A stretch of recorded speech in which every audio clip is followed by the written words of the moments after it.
కావాలి అంటే సంస్కృతమే. సంస్కృతం వస్తే చాలు మహాపండితుడే. అసలు దేశీయ భాషలను ఒక భాషలుగా పరిగణించేవారు కాదు.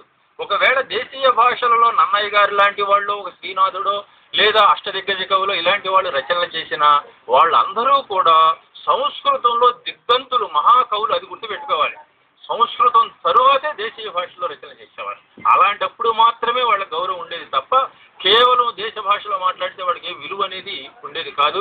కేవలం ఆనాడు చదువు అంటే సంస్కృత భాషలో ఒక రకమైనటువంటి శైలి అనేది ఉంది, గ్రంథాలలో ఉన్నటువంటి శైలి. కాబట్టి అది గ్రాంధిక శైలి అని అన్నారు.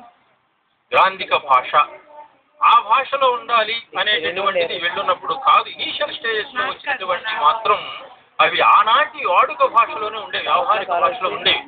ప్రధానంగా అప్పటికి ఉన్నటువంటి దస్తావేజులు ఇలాంటివి కానివ్వండి, రాసుకునేటటువంటి ఇవన్నీ కూడా ఆనాటి వాడుక భాషలో ఉండేవి.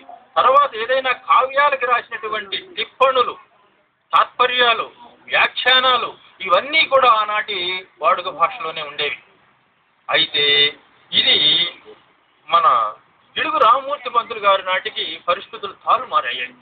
ఈ పరిస్థితుల్లో ఇంగ్లీషు భాషను అధ్యయనం చేసినటువంటి వాళ్ళు ఏం చేశారు అంటే, మనకి ఈ తెలుగుదేశం వీటిల్లో కూడా ఇంగ్లీష్ అధ్యయనం చేసినట్టు మహామౌలు కొంతమంది వచ్చేసి ప్రపంచంలో జరిగేటటువంటి వాటికి మనం ఇక్కడ జరిగేటటువంటి వాటికి మనం అందుకోలేకపోతున్నాము. ఎందుకు అని అంటే, అప్పటికే పరవస్తు చిన్నయ్య సూరి గారైన ఆయన వచ్చి మన భాష యొక్క మార్గాన్ని మార్చేశాడు. ఆయన ఆనాటికి ఉన్నటువంటి భాషా మార్గాన్ని మార్చాడు.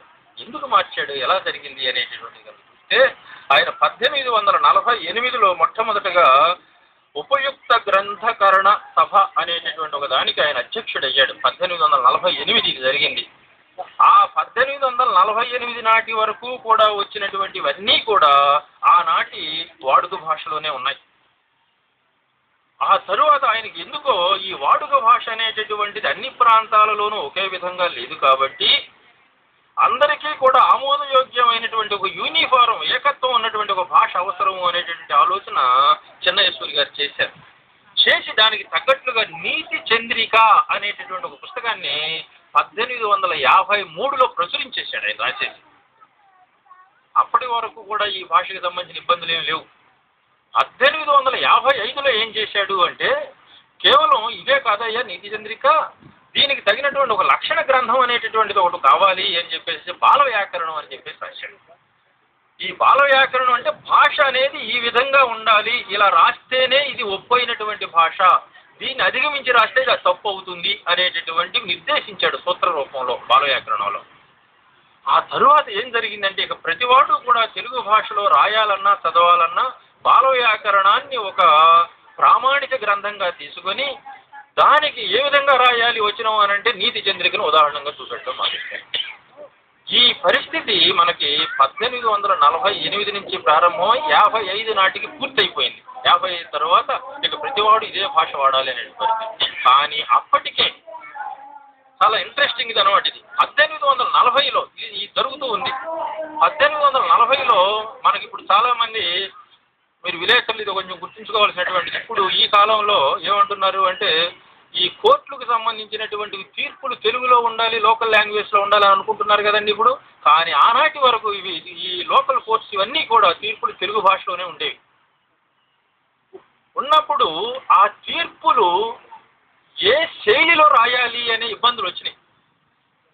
గ్రాంధికమైనటువంటి శైలిలో రాయాలా, అప్పటికే వాడుక భాషలో శిష్ట భాష అనేవారు దాన్ని, ఈ వాడుక భాషలో ఉన్నటువంటి దానిలో రాయాలా అని సామినేని ముద్దు నరసింహనాయుడు గారు అనేటటువంటి ఒక జడ్జి గారికి డౌట్స్ వచ్చేసినాయి.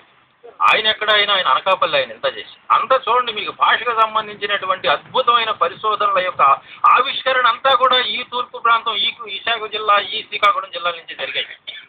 అందుకు చెబుతూ ఉన్నాను నేను ఈ విషయాలన్నీ కూడా. మీకు సామినేని ముద్దు నరసింహనాయుడు గారు తీర్పులను తెలుగులో రాసేటప్పుడు ఆయన రాసినటువంటి భాషను పండితులు ఆక్షేపించారట.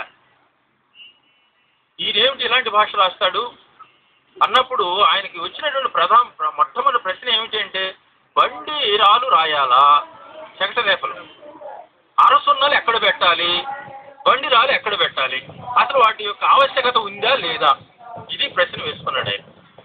రాసుకొని ఒక ఆర్టికల్ రాశాడు. అది 18